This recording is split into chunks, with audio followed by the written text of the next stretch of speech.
ఈరోజు సాహితీ సౌరభాల్లో రెండో భాగాన్ని చేస్తున్నాం. అది కూడా మన రాధాప్రసాద్ గారితో, అంటే కుంకేపూడి అనురాధ గారితో. ఆవిడ రాసిన రెండో పుస్తకం పండుగ పాటలు వేడుక పాటలు అనేటువంటి ఆవిడ రాసిన ఈ పుస్తకాన్ని ఈరోజు పరిచయం చేస్తూ, ఈ పుస్తకంలో ఏమున్నాయి, అసలు దీనికి ప్రేరణ ఏంటి, ఆవిడ ఎప్పుడు రాశారు, ఎందుకు రాశారు, ఎలా రాశారు అని ఆవిడని అడిగి తెలుసుకుందాం. నమస్కారం అండి. నమస్కారం అండి. ఈ పండుగ పాటలు వేడుక పాటలు అని మీరు రాశారు కదా, అసలు దీనికి ప్రేరణ ఏంటి, ఎందుకు ఇలా రాయాలనిపించింది? ఓకేనండి. మా అమ్మగారు సీతామహాలక్ష్మి గారు, ఆవిడ మా చిన్నతనంలో ఏం చేసేవారంటే, ఆవిడ మంచి భక్తురాలు. ఆవిడ చాలా ఏ పని చేసినా చాలా శ్రద్ధగా చేసేవారు. చేస్తూ ఈ పండగలు వచ్చినప్పుడు ఏమైనా పూజలు అవి చేస్తున్నప్పుడు ఆవిడ ఏం చేసేవారంటే, ప్రతి పండగకి ఆ పూజ ఎలా చేయాలో మా చేత నాన్నగారు అమ్మ శ్రద్ధగా చేయించిన తర్వాత అయిపోయాక దానికి సంబంధించిన పాట, దేవుడి పాట ఆవిడ పాడేవారు. పాడుతూ ఏం చెప్పేవారంటే, అమ్మ మనం ఏ పండగ నాడు దానికి సంబంధించిన ఆ దేవుడికి సంబంధించిన పాటని కనుక మనం పాడుకున్నట్లయితే అది అంటే ఆ పూజ కానీ ఆ వేడుక కానీ చేసుకున్న అనుభూతి మనకు వస్తుంది. అనుభూతి ఎప్పుడైతే వచ్చిందో అసలు పాట సామవేదం, పాట ద్వారా భగవంతుడిని సూటిగా మనం చేరగలుగుతాము, భగవంతుడి తత్వాన్ని అనుభవిస్తాము అని చెప్పేవారు. అదే బేస్ తీసుకుని నేను ఈ పండుగ పాటలు వేడుక పాటలు అనే పుస్తకాన్ని నేను రాయడం జరిగిందండి. దీనికి ప్రేరణ మా అమ్మగారేనండి. సూపర్ అండి. అయితే ఈ పండుగ పాటల్లో మీరు ఇప్పుడు మన తెలుగు తిథులు అంటే పాడ్యం నుంచి పౌర్ణమి దాకా లేదా అమావాస్య దాకా ఉన్నటువంటి 15 తిథులు మన పండుగలే. ఏదో ఒక పండుగ ఆ రోజు ఆ తిథికి వస్తూ ఉంటుంది. మనకి దీపావళి అమావాస్య అనుకోవచ్చు, కార్తీక పౌర్ణమి అనుకోవచ్చు, లేదా పాడ్యమి బలిపాడ్యమి ఇలా ఉంటారు, లేదంటే విధియా తది, ఇవన్నీ పండుగలే, ఏదో ఒక పండుగ వచ్చింది. అయితే ప్రతి తిథిని మీరు ఇతివృత్తంగా తీసుకుని దాని సారంగా రాశారు. దీని ఎందుకు ఈ తిథులు తీసుకున్నారు? అది అంటే మనకి తిథుల ప్రాధాన్యతగా కొన్ని పండుగలు వస్తాయి, వారాల ప్రాధాన్యతగా కొన్ని పండుగలు వస్తాయి. అలా తిథుల ప్రాధాన్యతగా వచ్చిన పండుగలని తీసుకుని నేను ఒక్కొక్క తిథికి ఒక్కొక్క పాట విడివిడిగా రాశాను. అది కాకుండా మొత్తం అన్ని తిథుల మీద తిథులు పండుగలు కూడా కలిపి ఏకంగా ఒక పాటగా కూడా రాశాను. అవునండి. అలాగే వారాల మీద కూడా బుధవారం అన్ని అధిదేవతలకి సంబంధించి వారాలు రాశారు. పైగా ఈ పుస్తకంలో మీరు పంచారామాల గురించి కూడా ప్రస్తావించడం జరిగింది. పంచారామాలు ఎక్కడెక్కడ ఉన్నాయి మనం అనుకుంటాం? అవునండి, పంచారామాలు మనకి 5 ఉన్నాయి కదా. అమరావతి, అమరారామం, అలాగే సోమారామం, భీమవరం, ద్రాక్షారామం, సామర్లకోట కుమారారామం, భీమారామం, క్షీరారామం, పాలకొల్లు, అలా అన్నమాట. అలా 5 మీద ఆరామాలని రాశానండి. అట్లాగే మనిషి జీవితంలో వచ్చే వేడుకలు, ఒక పుట్టినరోజు అనుకోండి, లేకపోతే ఏదైనా వాళ్ళ వచ్చే బారసాలు, ఇలాంటి వాటి అన్నిటి సందర్భాల నుంచి కూడా మీరు వేడుకలుగా వేడుక పాటలు కూడా రాయడం జరిగిందండి. అయితే ఆది దంపతుల పాటలన్నీ మళ్ళీ మీరు లక్ష్మీనారాయణల మీద, పార్వతీ పరమేశ్వరుల మీద, జంటలుగా తీసుకుని అన్ని జంటల్ని తీసుకుని కూడా ఈ పుస్తకాన్ని రాయడం జరిగింది. అయితే ఇందులో బాగా మీకు నచ్చిన పాట అంటూ ఏదైనా ఉందా? ఇప్పుడు విధియ రోజు యమ విధియ అంటారు. ఆ పాడ్యం రోజు మనకు తెలుసు ఉగాది చేసుకుంటాం, మొదటి పండగ. విధి రోజు మనం ఏం చేస్తాము? యమ విధియ అంటే ఏంటి? యమ విధియ అంటే దీన్ని భగిని హస్తభోజనం అని కూడా అంటామండి కార్తీక మాసంలో. అంటే అన్నదమ్ములు అపశైలుళ్ళ ఇంటికి వచ్చి భోజనం చేసే పండుగ అనమాట అది. అంటే ఇదివరకు, ఇప్పుడంటే అలాంటివి లేవు, కానీ ఇదివరకు ఆడపిల్ల ఇంటికి మనం వెళ్ళడం ఏంటి, మన ఇంటికి ఆడపిల్ల రావాలి ఎప్పుడు అనే ఒక సిద్ధాంతం ఉండేది. అందువల్ల ఆడపిల్ల ఇంటికి వీళ్ళు వెళ్ళడం అనేది ఎప్పుడు ఉండేది కాదు. అందుకోసం అని చెప్పానని ఒక కనీసం ఇటు అటు కూడా ఉండాలి కదా, ఎప్పుడు వీళ్ళే చేస్తుంటారు, మరి అటు వాళ్ళది కూడా ఉండాలి, వాళ్ళకు కూడా తెలియాలి కదా అని అటు చెల్లెళ్ళు ఆహ్వానించడము, అక్కలు కానీ చెల్లెళ్ళు కానీ. అప్పుడు ఆ సంవత్సరానికి ఒకసారి అన్నగారో తమ్ముడో అక్కడికి వెళ్ళడము. అదే మనకి ఉత్తరాదిలో రాఖీ పండుగ అంటాము. మనకేంటంటే భగిని హస్తభోజనం కార్తీక మాసంలో విధి నాడు వచ్చేదనమాట. అది ఆ రకంగా నేను ఇంకా పురాణ కథ కూడా దీనికి ఒకటి ఉంది కదా. యమధర్మరాజు తన చెల్లెలు యమున వాళ్ళ ఇంటికి వెళ్ళి భోజనం చేసినప్పుడు చెల్లి మరి ఏదో ఒక భోజనం చేసిన చెల్లికి ఏదో కానుకిస్తారు కదా, ఏం కావాలి చెల్లి అని అడిగితే, నేను ఇంత ఆనందం పొందాను కదా, అందుకని ఈ ఆనందాన్ని నువ్వు శాశ్వతం చెయ్యి, నువ్వంటే భయపడతారు అందరూ, కానీ ఇది శాశ్వతం చెయ్యి, ఇలా ప్రతి అన్నగారు ప్రతి చెల్లెలు ఇంటికి సంవత్సరానికి ఒకసారైనా వచ్చి ఈవేళ నువ్వు ఎప్పుడు వచ్చావో అలా ఆ రోజున వచ్చి ఒకరికొకరు ఆనందం పంచుకునేటట్టుగా ఉంది అని ఆవిడ అడుగుతుంది అనమాట. ఆవిడ ఆ రోజు అడగబట్టే ఈ రోజున మన ఇంటికి మన అన్నదమ్ములు రావడం, ఆనందం పొందడం. అదండి అది నిజంగా భగిని హస్త భోజనం అనేది అన్నతమ్ములు వాళ్ళ ఇంటికి వెళ్ళటం, అక్క చెల్లెళ్ళ సంసారాలు ఎలా ఉన్నాయో కష్ట సుఖాలు తెలుసుకునే ఛాన్స్ ఉంది కదా. అప్పుడు కొన్ని చెప్పుకోలే అంటే ఇప్పుడు ఫోన్లో ఇదివరకు ఉత్తరాలు రాసుకోలేనివి, చెప్పుకోలేనివి ముఖాముఖిగా చెప్పుకునేవారు కష్ట సుఖాలు అలా అనమాట. అలాగే నిజంగా మంచి వేడుక ఇది. యమ విధియ అని అంటారు, మన సైడ్ భగిని హస్త భోజనం అంటారు. అట్లాగే తదియ అట్ల తదియ ఇది అందరికీ తెలుసు, అయినా కూడా అది వాళ్ళకి ఇష్టమైన పండుగ. అట్ల తది స్పెషల్ ఏంటండి? అట్ల తది స్పెషల్ ఏంటంటే మెయిన్ కన్నె పిల్లల నోవులు అంటారు దీన్ని. 12 ఏళ్ళు నోవు ఇది. కన్నె పిల్లలు ఎందుకు పడతారు? కన్నె పిల్లలు మంచి భర్త రావాలి అని చెప్పని వాళ్ళు అనమాట. తర్వాత కూడా వీళ్ళు సంసారం బాగుండాలని కంటిన్యూ చేస్తారు. అది ఆటల నోమని కూడా దీన్ని అంటారు. ఆవేళ చక్కగా ముందు రోజు భోగి అంటాం దాన్ని. ఆ భోగి నాడు తలంట్లు పోసుకోవడం, గోరింటాకులు పెట్టుకోవడం, తెల్లవారుజామున లేచి చద్దన్నాలు తినడం, పెరుగన్నం, గోంగూర పచ్చడి, నువ్వుల పొడి. మా అమ్మగారు 75 సంవత్సరాలు ఇప్పటికీ ఇవిడ అట్ల తది పొద్దున్నే లేచి ఆవిడ ఆ గోంగూర పచ్చడి, వంకాయ పులుసు తినేవారు. తింటారు. తినేసిన తర్వాత వెన్నెట్లా ఆటలాడుకోవడం. తర్వాత ఉయ్యాల్లో కూడా చిన్నపిల్లలు అయితే రోడ్ల మీదకి వెళ్ళి ఆడుకోవడం. ఉయ్యాల పండుగను కూడా అంటాం ఆవేళ, ముట్ల పండుగ ఉయ్యాల్లో కూడా. అయితే ఎంత వయసు వచ్చిన వాళ్ళైనా సరే ఇలాగే గోరింటాకు పెట్టుకుని ఇంట్లో కనీసం ఇదివరకు చింతపిక్కలు కూడా ఆడేవారు, వామనగుంటలు ఆడేవారు. ఆటలు అనమాట. ఆటల్లో కాబట్టి ఆటల పండుగ అనమాట. అంటే ఎందుకు పగలంతా ఉపవాసం చేస్తారు. తెల్లవారుజామున తిన్నవాళ్ళు మళ్ళీ సాయంత్రం చంద్రుడు కనిపించిన తర్వాత చంద్రుడికి పూజ చేసుకుని 12 అట్లు వాయనంగా ఇచ్చి నైవేద్యం పెట్టి అప్పుడు తింటారనమాట. అందుకని ఈ ఉపవాసం టైంని వాళ్ళు ఒక విధంగా తెలియకుండా జరిగిపోవడం కోసం ఆటలు అనమాట. దీని మీద మీరు పాట రాశారు కాబట్టి పాట అందరూ పాడుకోవచ్చు హాయిగా. అలాగే చవితి నెక్స్ట్ నాగుల చవితి. మన సైడ్ నాగుల చవితి అంటాం కదా. అవునండి. దాని మీద రాశారా? నాగులు పూజా విధానం, పొట్ల పాలు పోసుకోవడం. అది నెక్స్ట్ వచ్చి పంచమికి వసంత పంచమి, సరస్వతీదేవి. ఇది ఎప్పుడు వస్తుందండి? ఇది వసంత ఋతువులోనే వస్తుందండి. ఉగాది అయిన తర్వాత వసంత పంచమి అండి. షష్ఠి, స్కంద షష్ఠి. స్కంద అని మీరు ఏదైనా రాయొచ్చుగా, ఈ స్కందుడి మీద రాశారు. ఎందుకు రాశానంటే స్కంద షష్ఠి అనేది ఏమిటంటే ఇది పిల్లలు దక్కకపోవడము, పుట్టిపోవడము, లేకపోతే అసలు పిల్లలు పుట్టకపోవడం, లేకపోతే అబార్షన్స్ అవ్వడము, అట్లా ఉంటే ఈ షష్ఠీ దేవత పసిపిల్లలకి అధిదేవత అనమాట. అది ఏంటంటే నాగదోషం ఉంటే కూడా మనకి ఉండరు, పిల్లలు పుట్టరు అంటారు కదా. అందువల్ల అటువంటి దోషాలు ఏమీ లేకుండా ఉండాలని స్కంద షష్ఠికి అలా అది తీసుకున్నాను అనమాట. సప్తమి మనందరికీ తెలుసు. సప్తమి పాలు పొంగించి కూడా మనం మకర రాశి వాతావరణం మారడం, సంక్రాంతి అయిన తర్వాత మాసంలో వచ్చే మొదటి సప్తమి రథ సప్తమిగా మనం అనుకుంటాం. సూర్యుడికి పూజలు చేసి పరమాణాలు వండి పెట్టడం, చిక్కుడాకుల్లో వేసి రథాలు కట్టుకోవడం, ముగ్గులు కూడా వేస్తారు కదా. వేసి రథం ముగ్గు వేసి చిక్కుడాకులు రథాలు పెడతాం. రథాలు తిరుగుతాయి అంటారు కదా అప్పుడు సూర్యుడు. అందుకని సూర్యోపాసన రోజు ఆవు పిడకలతోటి మనం దాలి వేసి దాని మీద పాలు పొంగిస్తామండి. ఆ ఆవు పిడకలు కూడా సంక్రాంతి నెలలో నిలబెట్టిన దగ్గర నుంచి వీళ్ళందరూ గొబ్బిళ్ళు పెట్టిన గొబ్బి పిడకలు మాత్రమే అసలు దండలు కట్టి కొన్ని భోగి వంటలు వేసి కొన్ని ఉంచుతారు వీటి కోసం. వాటి మీదే పాలు పొంగిస్తారు. అంటే ప్రతిదీ మన హిందూ సంప్రదాయం, ప్రతిదీ ఆరాధనే. ఏ పని చేసినా అసలు ఒక పూజ్య భావంతో ప్రతిదీ అంతరార్థం ఉంది అందులో. ఆరోగ్యం ఉంది, అంతరార్థం ఉంది. అలాగే ఆ రోజు చిక్కుడుకాయల మీద ఏవో రథాల్లా కట్టి చిక్కుడాకుల్లో ఈ పరమాన్నం పెట్టి నైవేద్యం పెడతారు. అందులోనే తింటారు. పొద్దున్నేనేమో జిల్లేడాకులలో రేగిపళ్ళు పెట్టుకుని తల స్నానం చేయడం ప్రత్యేకత. కాబట్టి దాని అంతటిని మీరు ఇందులో రాశారు. అష్టం వచ్చేసి గోకులాష్టమి, మన చిన్న కృష్ణుడు. అంతే కదా. అందరూ మన పిల్లల్ని అందరినీ కృష్ణుడిలాగా భావించుకుంటాం. ప్రతి తల్లి యశోద అయిపోతుంది ఆ రోజుని.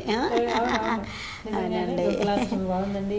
నెక్స్ట్ నవమి, మన శ్రీరామచంద్రుడు సీతమ్మ తల్లి కళ్యాణానికి శ్రీరామనవమి. అవునండి. దీన్ని మీరు శ్రీరామనవమి పాట మీరు కొంచెం పాడాల్సిందే. తప్పకుండానండి. రాముడు ఎంచేను ఇక్ష్వాకుని ఇంట, శ్రీరాముడు ఎంచేను ఇక్ష్వాకుని ఇంట, కౌసల్య సుమిత్ర కైకేయితోనూ దశరథుండు ఆనందం పొందే అయోధ్యాపురి నలంకరించే సౌమిత్రాదులను ఎల్లనుంచే రాముడు దయించేను ఇక్ష్వాకుని ఇంట శ్రీరాముడు దయించేను ఇక్ష్వాకుని ఇంట జానకి మాతను చేపట్టి రాముడు దశకంఠ రావణుని హతమార్చినాడు జానకి మాతను చేపట్టి రాముడు దశకంఠ రావణుని హతమార్చినాడు 14 ఏండ్లు వనవాసము చేసి పట్టాభిషిక్తుడై పాలించినాడు పితృవాక్య పాలన చేసినాడు రాముడు దయించేను ఇక్ష్వాకుని ఇంట శ్రీరాముడు దయించేను ఇక్ష్వాకుని ఇంట మన అయోధ్య రాముడు ఇక్ష్వాకుని ఇంట. చాలా బాగుందండి, చాలా బాగుంది. నిజంగానే రాముడు వచ్చినంత పని అయింది ఇక్కడ. ఈ మన అయోధ్య రామ మందిరం నిర్మాణం అయింది కదండి. మరి ఇంకా చూసి వచ్చాము, రాముడిని తెలుసుకోవాలి. చాలా బాగుంది. దశమి విజయదశమి, ఇంకా అమ్మవారి శక్తి 9 రోజులు నవరాత్రులు అయిన తర్వాత దశమి. విజయదశమికి అమ్మవారితో త్రిలోక భవని త్రిజల్ మోహిని అనేది ఏకాదశి, నిర్జల ఏకాదశి గురించి రాశారు మీరు. నిర్జల ఏకాదశి అంటే ఏంటి? నిర్జల ఏకాదశి అంటే మనకి ఏకాదశి ఉపవాసం అనేది ఉన్నది కదండి. అంబరీషుడు వీళ్ళందరూ కూడా అంటే భగవద్గీతలో శ్రీకృష్ణుడు ఏకాదశి నేను అన్నాడు. ఆయన ఏకాదశి నేను ఋతువులలో కుసుమాకరం అన్నాడు. ఆయన విభూతి యోగంలో ఏమేమి ఎందులో ఆయన ఉంటాడో అని. అంటే ఏకాదశి సాక్షాత్తు విష్ణు స్వరూపం కదా, అందుకోసమని జలం కూడా తీసుకోకుండా ఏకాదశి. ఒక ఏకాదశి అన్ని ఏకాదశిలో ఒకసారి నిర్జల ఏకాదశి వస్తుంది, ఆ రోజు జలం కూడా తీసుకోకుండా ఉంటారు. చేస్తారు అదనమాట. అందువల్ల అలాగే అన్ని తిథులు కలిపిన పాట కూడా ఒకటి మొత్తం అన్ని వచ్చేసేటట్టు తిథులు పండుగలు కూడా ఆ పాట. ద్వాదశికి చిలుక ద్వాదశి. చిలుక ద్వాదశి ఎప్పుడు వస్తుంది? కార్తీక మాసంలో. ద్వాదశి చిలుక ద్వాదశి. తులసమ్మ దగ్గర దీపాలు పెట్టుకోవడం మనం. అలాగే ఆ చిలుక ద్వాదశి ఆ వేళ ఏంటంటే మనకి తులసికిను విష్ణువుకి కళ్యాణం చేస్తాం. మా మనవరాళ్ళు అనేది స్కూల్కి వెళ్ళొచ్చి అమ్మమ్మ ఈవేళ తులసికి షాదీట అంది. స్కూల్లో చెప్పుకోవడం అంటే ఇంట్లో చేసింది పిల్లలు బయట చెప్పుకోవడం వల్ల తెలిసింది. ఉత్తరాదిని అలా అనుకుంటే ఇలా మనం అనుకుంటాం అనమాట. అలా తులసికి షాదీట అని. తులసీదేవికి విష్ణుమూర్తికి వివాహం చేస్తారు. అందుకే తులసిలో ఉసిరికొమ్మను పాతే వేళ ఉసిరి చెట్టు విష్ణు స్వరూపం కాబట్టి తులసి విష్ణువులకి కళ్యాణం చేయడము. ఆ కళ్యాణంలో భాగంగా మనం అన్ని దీపాలు ఉసిరికాయ దీపాలు వెలిగించుకోవడం స్వరూపం. ఆలోచన సాలగ్రామ దానం చాలా అందంగా ఉంటాయి, చాలా కళకళలాడిపోతూ ఉంటాయి. అసలు మన ఆడవాళ్ళందరూ అతి ఇష్టంగా చేసుకునేది అనమాట. అరటి దొన్నల్లో కూడా ఆ రోజు దీపాలు వెలిగిస్తారండి. వెలిగిస్తారు. ప్రమిదల్లో ఉసిరికాయలు, వెలగడిప్పలు. వెలగడిప్పలో ఎందుకు వెలిగిస్తారంటే వెలగడిప్పలో దీపం వెలిగిస్తే వేల జన్మలకి నరకం ఉండదంటారు. అలాగే నారికేళ్ల దీపం ఆ వేళ 5 రకాల దీపాలు వెలిగిస్తారు ఆ వేళ. నారికేళ్ల దీపం కంటే అసలు నరకమే ఉండదంటారు. అలాగే ఉసిరికాయ దీపం విష్ణుమూర్తిది అనమాట.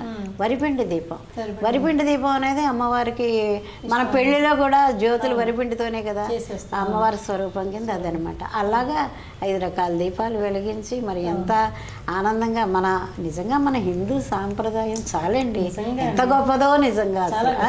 ప్రతిరోజు పవిత్రమైన రోజే మనకి. రోజు కళాత్మకంగా ఉంటుంది, అందంగా ఉంటుంది, ఆరోగ్యంగా ఉంటుంది.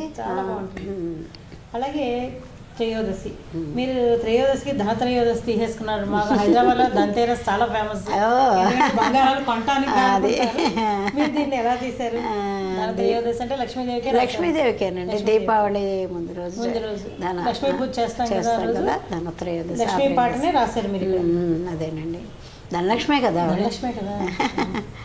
తర్వాత వచ్చి చతుర్దశి లింగోద్భవం, అంటే ఇది శివరాత్రికి లింగోద్భవ కాలాన్ని దృష్టిలో పెట్టుకుని రాశానండి. చతుర్దశి. పౌర్ణమి వచ్చేసి గౌరీ పున్నమి అని రాశారు. గౌరీ పున్నమి అంటే ఆ రోజు కొంతమంది మాత్రమే ఇచ్చేస్తారు కదండి. అంటే కొంతమంది చేస్తారండి గౌరీ పున్నమి. అమావాస్య వెలుగుల పండుగ మన దీపావళి మీద కూడా మీరు చాలా రాశారు ఇక్కడ. మాఘశిక్యమా అంటూ ఇలాగే అధిదేవతల అందరి గురించి కూడా మీరు రాయటం జరిగింది. అవునండి. ప్రత్యేకించి వాణి హిరణ్యగర్భుల గురించి కూడా మీరు రాశారు. వాణి హిరణ్యగర్భులు ఎందుకు రాశారు? బ్రహ్మకి అసలు గుడి ఉండదంటారు. ఎక్కడో ఒక చోటే విందని విన్నాను నేను. దానికి ఒక కథ ఉంది కదా మనకి, ఆ మొగలి పువ్వు సాక్ష్యము, శివుడిని అంతం ఆది అంతం చూద్దామని బయలుదేరినప్పుడు. అయితే అందువల్ల బ్రహ్మకేమో గుడులు లేవని అన్నారు. కానీ మరి సృష్టిని సృష్టించిందే ఆయన గుడి లేకపోతే మన కనీసం మన హృదయంలో గుడి కట్టుకుని పాట పాడుకుందామని రాశానండి. పైగా ఏ పూజ చేసినా మనం వాళ్ళని తలుచుకుంటాం కదా. వాణి హిరణ్య గర్భాభ్యాం నమః, శశి బృందరాభ్యాం నమః, అరుంధతి వశిష్టాభ్యాం నమః అని చదువుతాం కదా, సీతారామాభ్యాం నమః. మరి ఆ జంటను మనం ఎందుకు వదిలేయాలి? అందుకని రాశానండి. మీరు రాసినటువంటి పాట మా కోసం ఒకసారి పాడి వినిపించండి. ఓకేనండి, తప్పకుండా. విరించి దేవా మహానుభావ, సత్యలోకమున వసించు దేవా.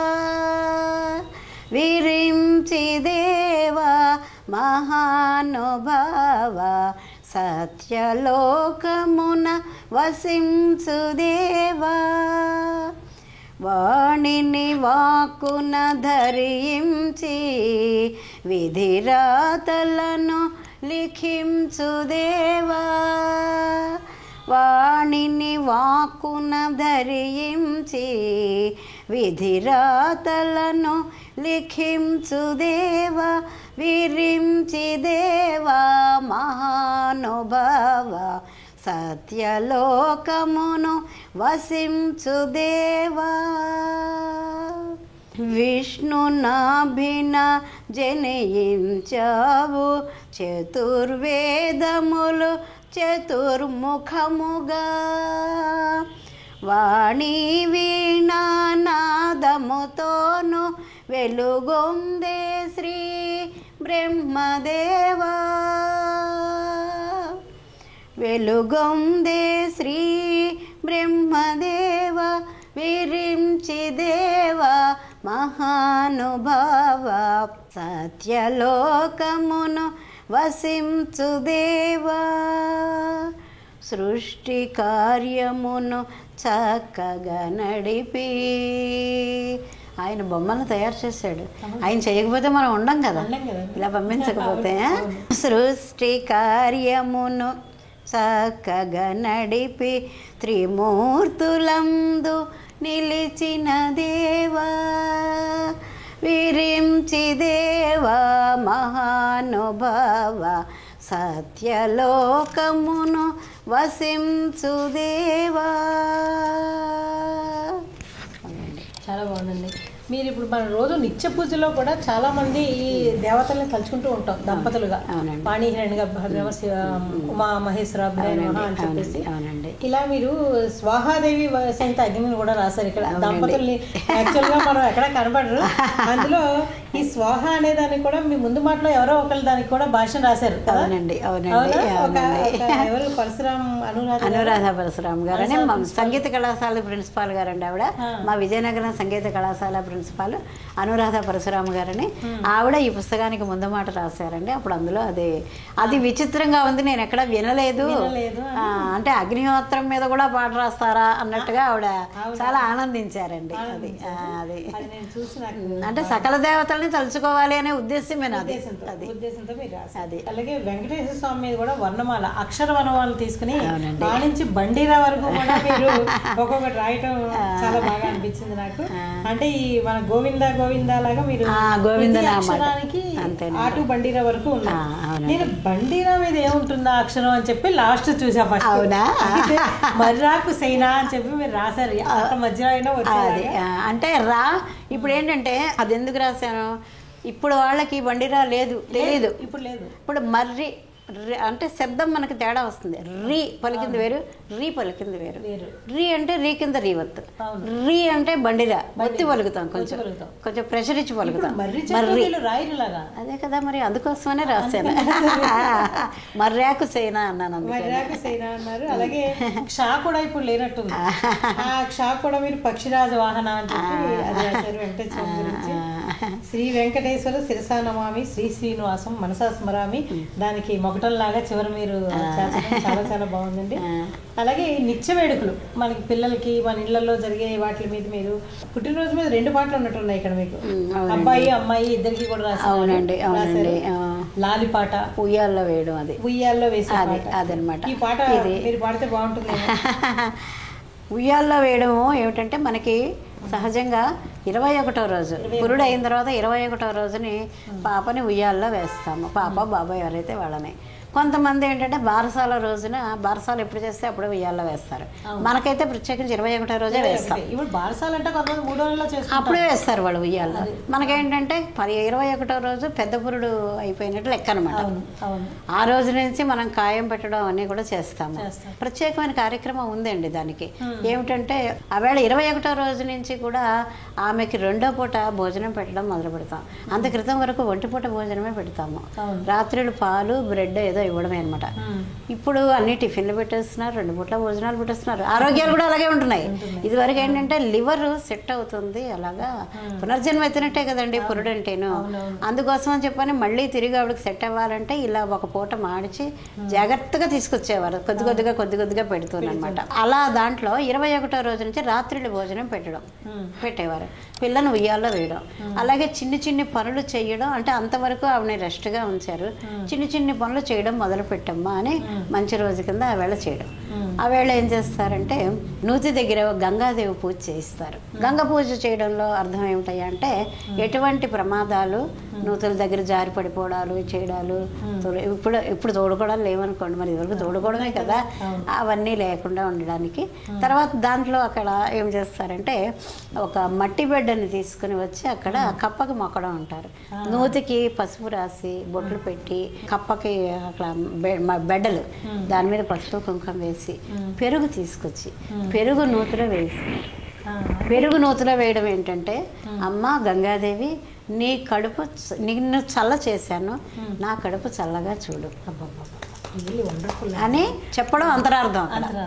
ఇది చాలా మందికి తెలియదు. ఏదో యథారూపంగా ఏమంటే వేసేస్తారు, పసుపు ఇంకా వేసేస్తారు. ఇప్పుడు నూతులు లేవని మానేస్తున్నారు కూడా, నూతులు లేవని మానేస్తున్నారు కూడా.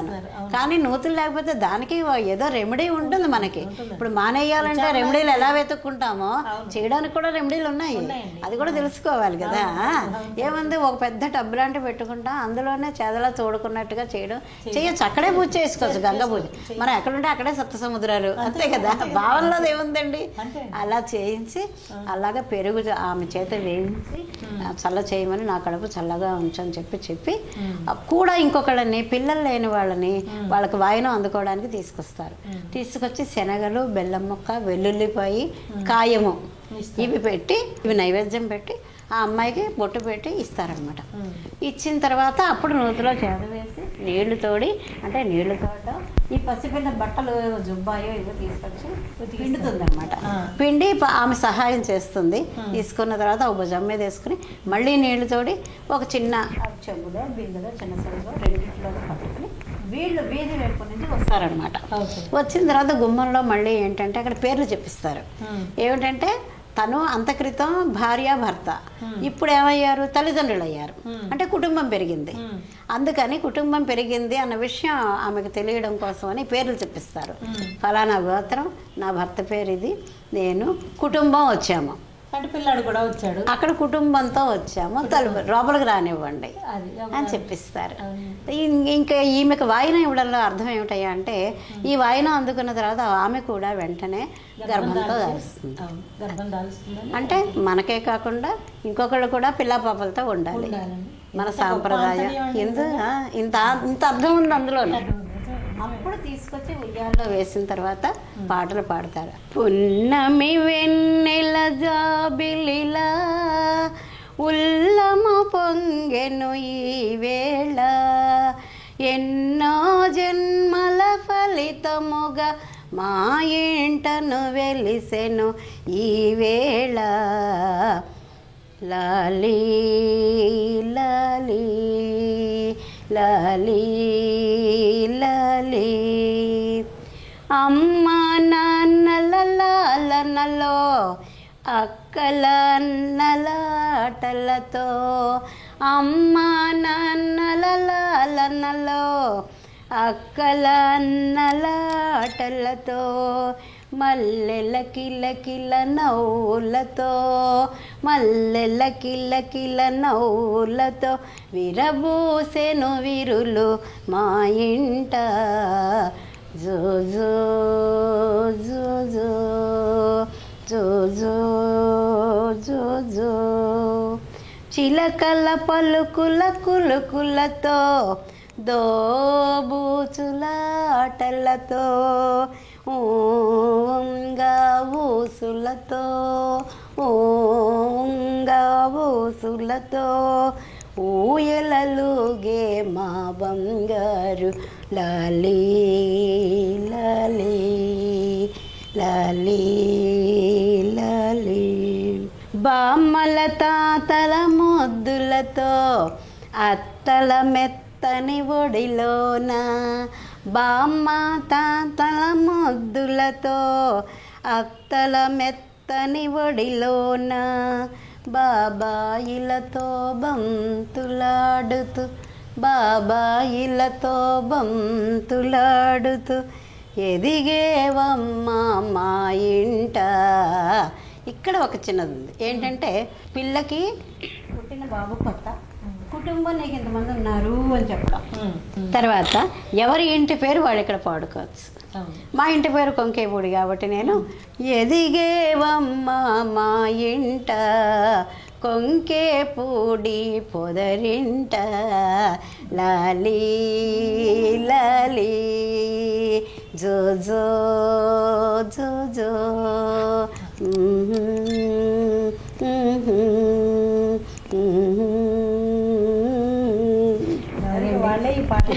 అందరూ పాడుకోవచ్చు. వాళ్ళ ఇంటి పేరు పెట్టుకుని పాడుకోవచ్చు. అది అదే పిల్లలకి వాళ్ళకి నేను ఇచ్చిన గిఫ్ట్ ఇది పాట. అది అలాగే మీరు బొమ్మల కొలువుల మీద రాశారు. ఈ రజస్వల అయినప్పుడు ఆ సందర్భంగా పాడే పాటలు రాశారు. భోగిపళ్ళు పాటలు రాశారు. నెక్స్ట్ ఇంకా ఇది అయిపోయింది.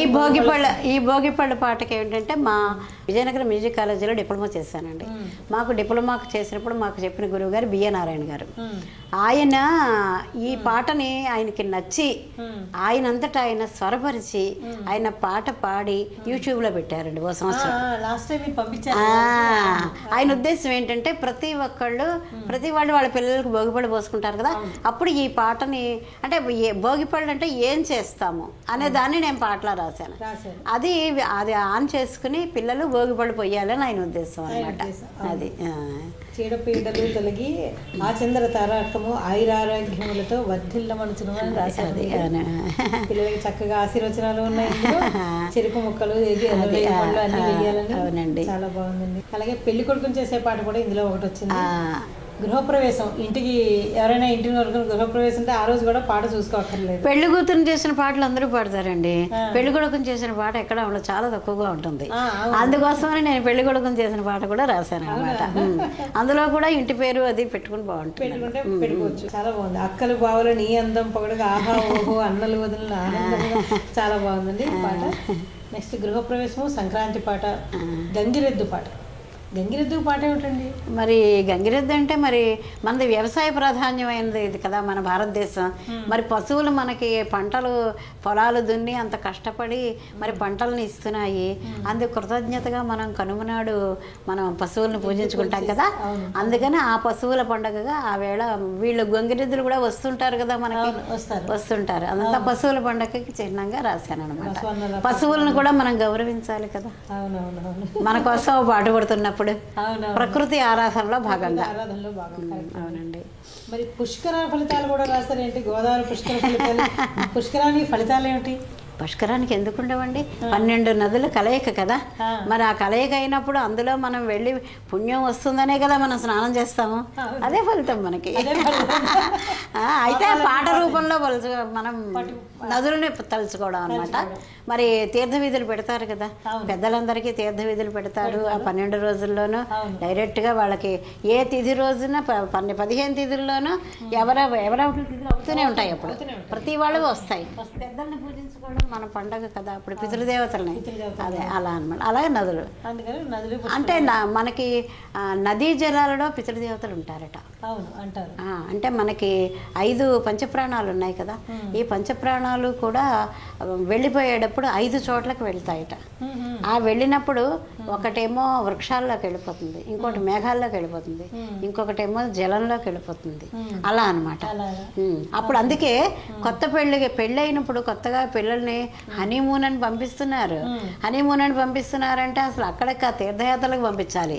ఎందుకంటే నదీ స్నానం చేసినప్పుడు ఆ నదులలో ఉండే పితృదేవతల తాలూకు వాళ్ళు కరెక్ట్గా మగవాడి తాలూకు ఇక్కడ ప్రవేశిస్తారట. వాళ్ళు భూమధ్యంలో ప్రవేశిస్తారు. ప్రవేశించినప్పుడు వాళ్ళకి వీళ్ళకి సంతానం కలగాలి అని వస్తుంది. అదనమాట.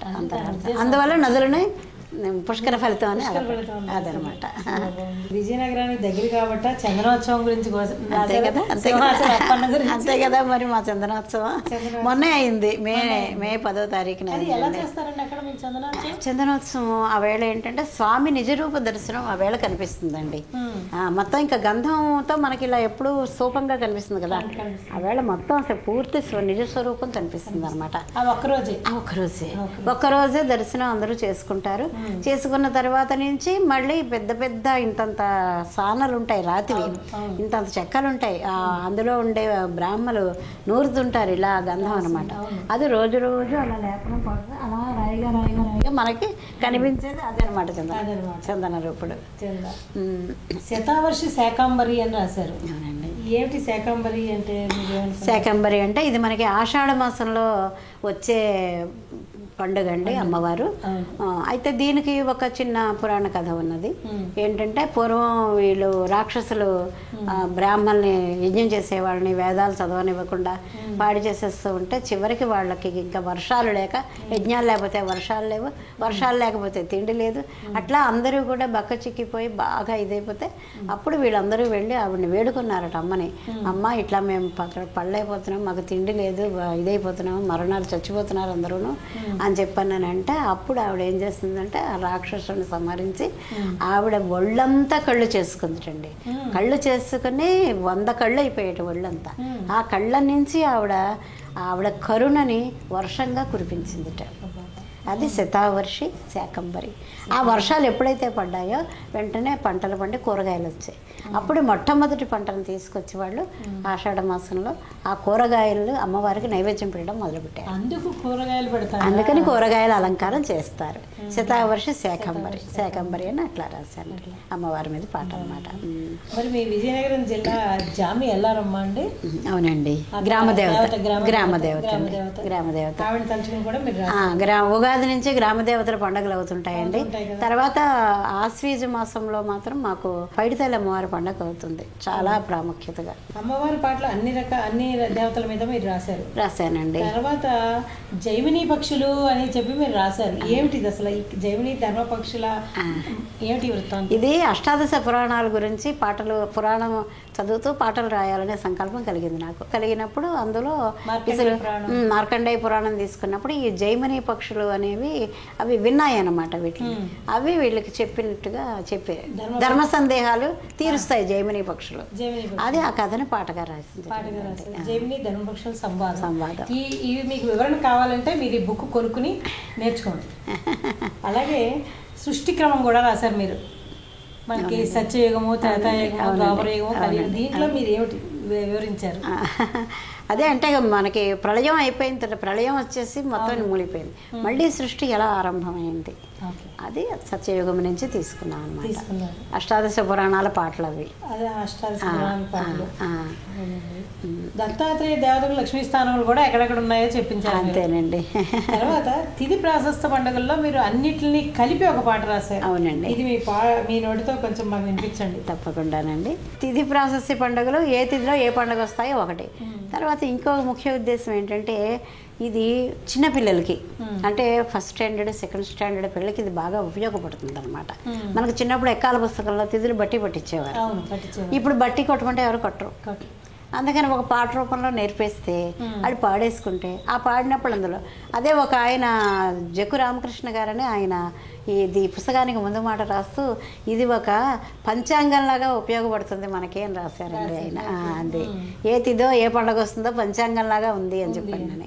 ఎన్ని పండుగలో మన తెలుగు ఇంటను ఎన్ని పండుగలో ఎన్ని పండుగలో మన తెలుగు ఇంటను ఎన్ని పండుగలో పాడ్యమాదిగ పున్నమికిని తెలుగు వాకిట శోభ నింపి సాంప్రదాయము వెళ్ళి విరియగా ఎన్ని పండుగలో